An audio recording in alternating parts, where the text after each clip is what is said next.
10 रुपए की पेप्सी ते बाबा बड़ा सेक्सी, 20 रुपए का लिमका ते चेलो बजाओ चिमटा, ते बाबे को ले जाओ सस्ता अंब ते खीरा, क्योंकि बाबे का फेवरेट वन एंड ओनली 20 रुपए वाला लाहौरी जीरा। गैस पूरी 20%। या भाई चले बोनी का टाइम हो गया। जय हो 101 रुपए वाले बाबे दी जय हो। दस बच्चा तेरी क्या समस्या? बाबा आप 101 रुपए लिए फ्री च मसला हल करनगे।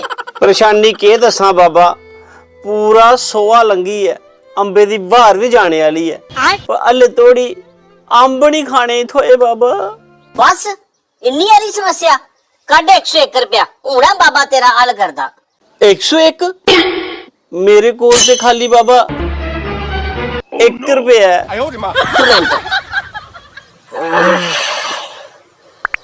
101 डिवाइड बाय 12, 8 रुपए 41 पैसे। ये ते बच्चा कोई पौने 9 रुपए का घर पवा दा। A few moments later. 1 रुपए दे अंब तुप्पा दा, 1 रुपए च तो कोई चुप्पा नहीं दिंदा। बागों में फिर झूले पड़ गए, पक गई मिठियां अंबियां।